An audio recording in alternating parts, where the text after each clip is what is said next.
2016, a strange and unsettling phenomenon began creeping across the country. Clowns, grotesque figures painted in bright colors, started appearing in the most unexpected places. They emerged from the dark, their smiles stretched too wide, their eyes glinting with something that felt wrong, something that seemed to hunger for fear. It began with fleeting glimpses, reports of lone clowns standing silently at the edges of forests, staring with their heads tilted just slightly, as if amused by some private, twisted joke. Then the sightings grew closer, figures appearing beneath streetlights at 3 a.m., lurking near playgrounds, their bright costumes garish under the moonlight. Witnesses described the feeling of being watched, a chill that ran down the spine when they saw those crimson smiles in the shadows. They never spoke. They simply stared, sometimes holding balloons that bobbed eerily in the night breeze. People reported being chased, the clowns lunging out of the darkness, their laughter shrill and unnatural, echoing through empty streets. The terror spread like wildfire, each new sighting feeding the growing paranoia. By the time October rolled in, the sightings had become a frenzy, a nightmare that blurred the lines between prank and something much more sinister.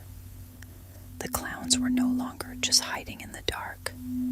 They were approaching homes, tapping on windows, their faces inches from the glass. Their eyes were vacant, their painted grins too wide, and the fear they left in their wake was real, a creeping dread that no one could shake. The clowns eventually disappeared, fading back into the shadows as quickly as they had come, but the unease remained. Now, whenever someone catches a flash of color in the darkness, a hint of red or yellow, they wonder, have the clowns returned?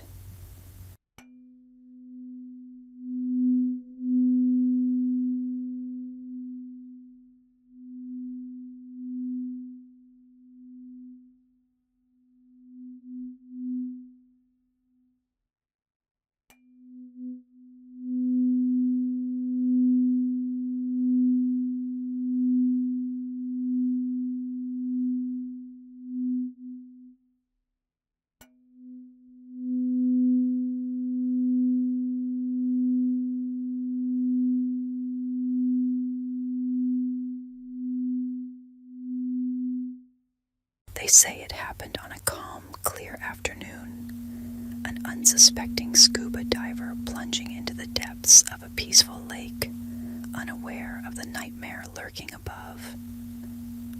As he drifted beneath the surface, an aerial water bomber, a monstrous helicopter carrying a massive bucket, descended over the lake, ready to scoop up gallons of water for the raging wildfire miles away.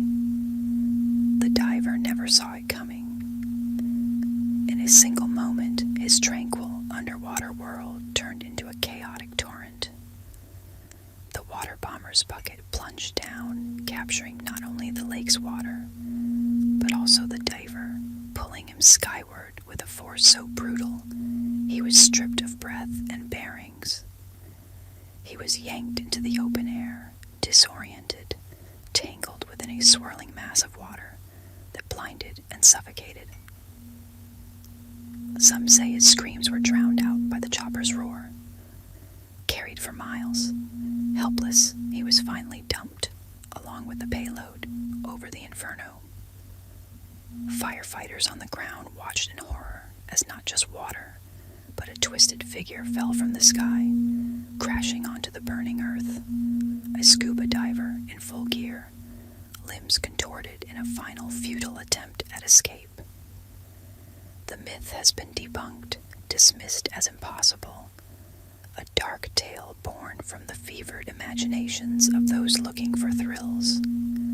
But those who fight fires in the wild will still glance up nervously when the bomber passes overhead, haunted by the thought of what might be lurking unseen in that churning mass of water, a fleeting echo of a nightmare that might just be real.